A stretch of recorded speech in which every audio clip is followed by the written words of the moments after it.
Sveiciens jaunākajā BūtLV video apskatā. Šodien jums īsumā pastāstīsim par kādu ļoti interesantu un principā arī konceptuāli jaunu ierīci LG G-Flex viedtālruņu, kurš ir aprīkots ar lokanu displeju. Lai arī par lokanajiem displejiem esam dzirdējuši jau daudz, šī ir pirmā reāli taustāmā ierīce, kas nonākusi mūsu rokās. Protams, nav gluži tā, ka šis viedtālruņu varam locīt kā gribam, tomēr tas jau ir izveidots nedaudz ieliektā formā. Attiecīgi LG uzsver, ka šī izliegtā forma nodrošina patīkamāku ergonomiku. To ir ērtāk turēt rokā, kā arī tas ir ērtāks sarunājoties, turot to pie auss. Runājot par lokano displeju, ierīcei patiešām ir lokans displejs, kā ziņo piemēram Engadget, kuriem ir bijuši iespēja aptaustīt šo displeju izņemt no ierīces, to tiešām ir iespējams locīt, protams, nepārspīlējot. Tas nelūst un atgriežas sākotnējā formā. Tātad šajā gadījumā pati ierīce nav gluži lokām tā, kā mēs to varētu iedomāties un gribēt. Tiesa LG norāda, ka daļēji tas ir arī tāpēc, lai saglabātu, tā teikt, premium ierīces sajūtu, jo, ja mēs turētu rokās gumiju, diez vai liktos, ka tā ir atbilstoši dārgam viedtālrunim. Tomēr arī šī ierīce nedaudz locās un mēģināšu jums to nodemonstrēt.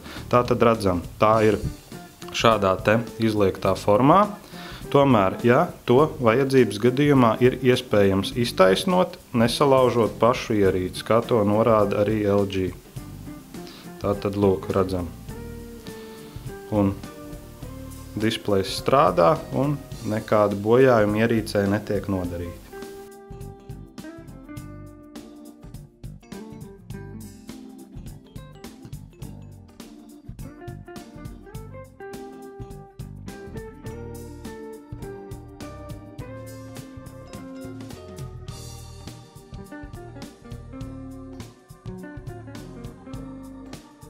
Protams, ar šo locīšanu nevajag pārspīlēt. Pārcenšoties varēsim salauzt arī šo ierīci.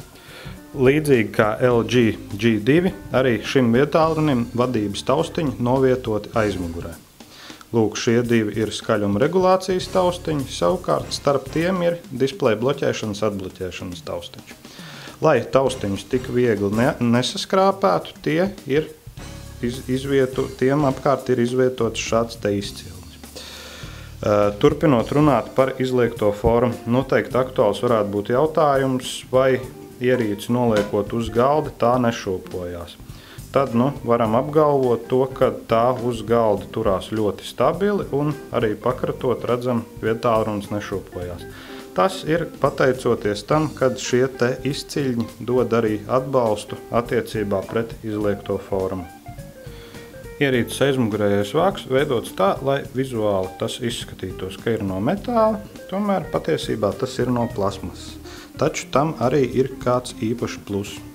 Šī plasmasa ir pārklāta ar glancētu pārklājumu, kurš veidots tehnoloģijā, pie kuras LG esot strādājuši, ja nemaldos 2 gadus.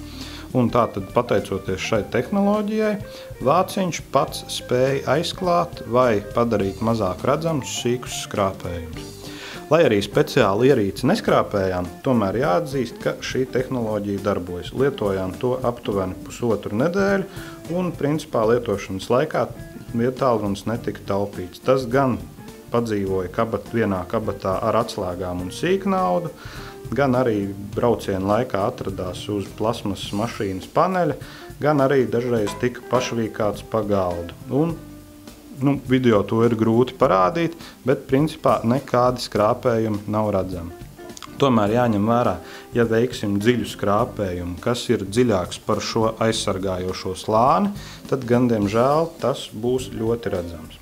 Ja runājam par tehniskajiem parametriem, tad LG G-Flex ir aprīkots ar 2,26 GHz, 4 kodolu Snapdragon 800 procesoru un 2 GB operatīvu ātumiņu.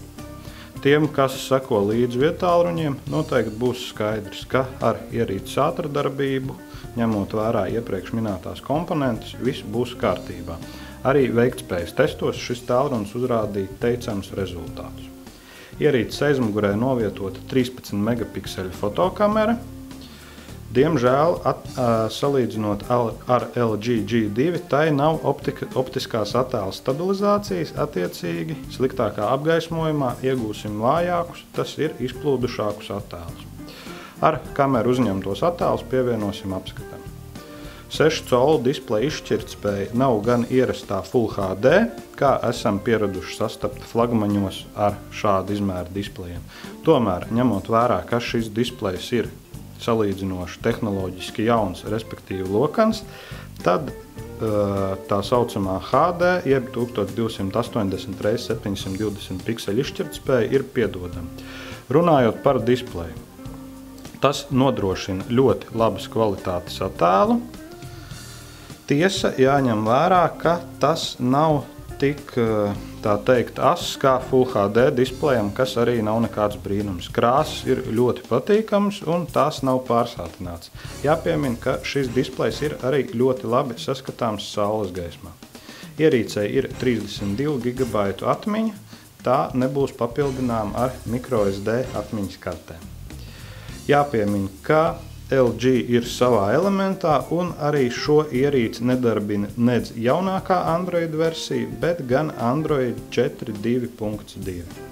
Par spīti tam, ka LG G Flex ir viens no savas tehnoloģijas pionieriem, tas ir atstājis diezgan labu iespaidu. Ierīce ir ērta turēšanai rokā. Displejs par spīti salīdzinoši zemajai izšķirtspējai priekš sava izmēra nodrošina labu attēlu un ļoti patīkamu krāsu attēlojumu. Ierīce atstāja premium klases iespaidu. Jā, runājot par displeju, tas ir ļoti labi saskatāms saules gaismā, to gribētos uzteikt vēlreiz. Un, kā jau norādījām, ierīce ir nedaudz lokana. Protams, par šo visu nākas attiecīgi maksāt.